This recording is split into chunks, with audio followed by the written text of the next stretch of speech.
Hi guys, back again with another video. Now this time it's going to be a video on Fitbit. So I've done a lot of Fitbit videos, mainly the Charge 2. I have Flex also, but I've been getting a lot of questions, a lot of different questions which are not related to my videos. There are questions like how to use it in the gym, what all can I do with the data, what's the use of the data, what's the heartbeat count that you should have, what are the zones and all these things. So I'm going to make this video for Fitbit Charge 2.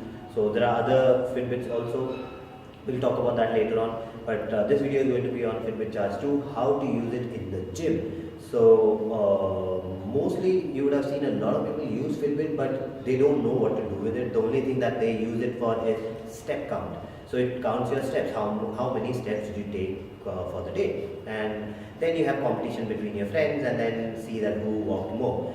So that helps a lot, but that's not the only thing a Fitbit can do. There are a lot of other things also it can do. It can be used in the gym. I normally use it for one function, which is the interval timer.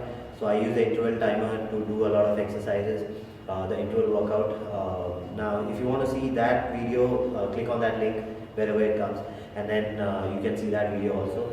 But today we'll be looking at all the other things that this can do in the gym. So let's start with all the exercises options. So let's go ahead and look at the menu. Okay, so let's look at the workout options that you get with the Fitbit Charge 2. So first of all, let's go into the workout menu. So this is the menu. I have customized it according to my needs. So I use interval workout most, so that's in the starting. So let's see what all options you have. The first one is interval, weights, run, treadmill, workout, elliptical, bike. That's it. So these are the options available. You don't get any more, you cannot add any more. These are the only ones. So you can choose from them and then start the workout. So basically that's good enough because you have treadmill. If you are not using treadmill, you can run. In running you can use your GPS, and then it can even track your route. So that's also an option. Now this time this video is going to be just in the gym, so I'm going to start with a jog. So I'm going to use the treadmill. Let me zoom into that. Okay, so I'm going to use the treadmill now.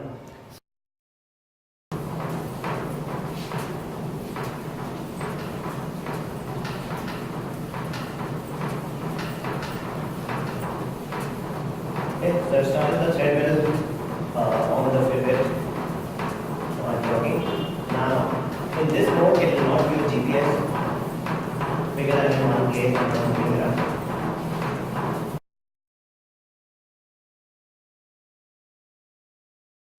Okay, so once you're done with the workout, you'll see this. Now it moved a little, so my heartbeat went off. Okay, let me focus. Okay, so it's still counting. I'll put it off and done. So that is saved. Now it will be synchronized with the phone later on. So let's go ahead and do some regular workout. Now you're going to work out. Let's choose the workout option. So we have interval. We are not using that right now. There, workout. I'll choose that. And that's it. Now we start the workout. Let's do some crunches.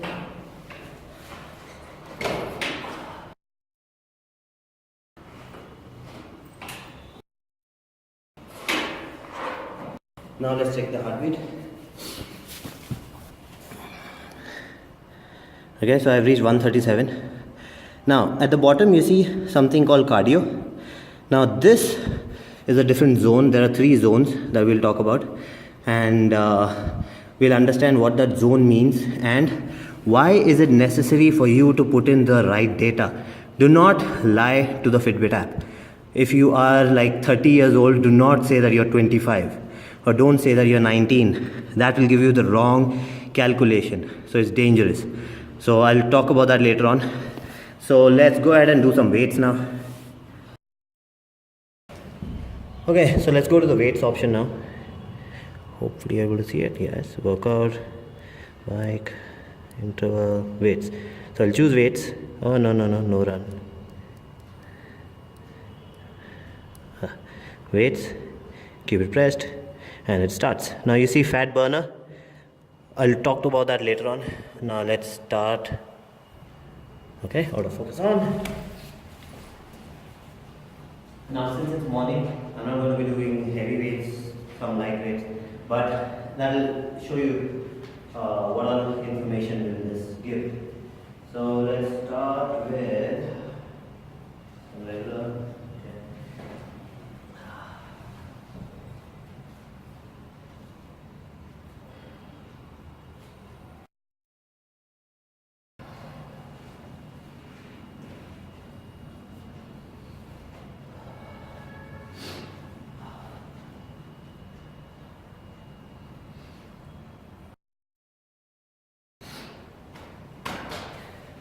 Slide hold.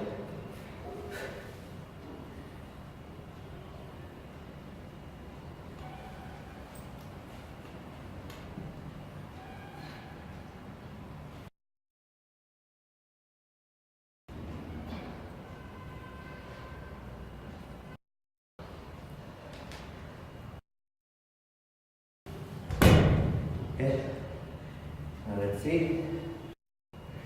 Okay, 116 fat burner mode. Stop it. Okay, so you've seen various modes: treadmill, workout, and regular cardio. So let's go home and look at the app itself and then try to make sense of the data. So let's go ahead and see the exercises that we've done. Dashboard, we'll go into our exercise menu. Now you'll see fat burner mode, cardio mode, fat burner. Now I did not go into peak mode. Now there are 3 modes. Let me show you that. First, let's see the exercise. So in weight, it shows me my heart rate. So I know how much was my maximum heart rate. So I went to 135. In this, it'll show me the calories burnt and the impact. So what was the impact on you with that exercise? So if I go to treadmill, it shows 122. Now if I go to weights, it'll be like 138. So according to whatever exercise I did, I'll know how much was my heartbeat. Now according to that, if I have some heart condition or if I want to monitor my heartbeat, I can look into this and then know that okay, so this exercise I should not do because I'm crossing this heartbeat or this heart rate. So that's why this is being used. I don't use it much. I just use the interval workout option on the Fitbit, but in case you need this, it's there. So that's how the heart rate data makes sense to you. Now in the Fitbit app itself, you'll see heart rate zones. We'll go into that. So this is what you need to understand. Do not goof up on this. This is what you need to remember. Zones are calculated based on a maximum heart rate of 220 beats per minute minus your age. So that's why I said never lie, because this will show you the wrong data. The calculation will be wrong if you put in the wrong data. Like if you are 55 years old and then just to show your friends that you're not that old, you put in a false date, like you put 35 in there. So instead of minusing 55, it will minus 35, and then the heart rate zones will be created according to that. So all the data that you'll be getting is going to be false. So even if you send your data to the doctor or a doctor wants to see it, he'll be getting false data. So do not goof up on this. Put in the right data so that the heart rate zones are calculated properly. Now there is an option of changing the heart rate zones, putting it into custom zone, like in case you have a heart problem. So even if you put in the age, your right age, that's not the actual one. Like if you 156 is not safe for you, you need to be at like 140, then you can put a custom heart rate. You can go into that and then put in the maximum heart rate over here. So that's also good. Custom zones, you can choose custom zones, your upper and lower limit, you can put in that, so that it shows you the data according to your zone, whatever you've kept. So the explanation is given over here. So you have 3 zones: peak, cardio, and fat burner. So 50 to 69% of maximum heart rate is calculated as fat burner, because in that you are just burning fat. So that's the zone that it's calculated in. Then you go into cardio. So cardio is little more than that. Now 70 to 84% maximum heart rate is calculated as cardio. Peak is much higher. Now this is not for normal people, like even I don't go into peak. If you look at all the data, I don't go into peak. I don't do that much of peak is beyond cardio, where you are into fitness sports, you are into a lot of like you're into running a lot, you go on like marathons and stuff.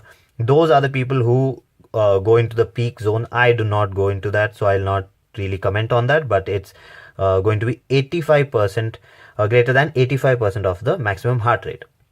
So this is not always safe for everyone, so that's why you don't go into that zone. Fat burner and cardio is the good zone to be when you're starting.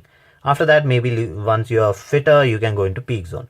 So that's basically it. So that's the heart zones that you have to take care of, that Fitbit helps you in. The Fitbit Charge 2 helps you in calculating. Exercise you've seen. I didn't do ellipticals, I forgot actually, but it's fine. Now you know what all you can do with it.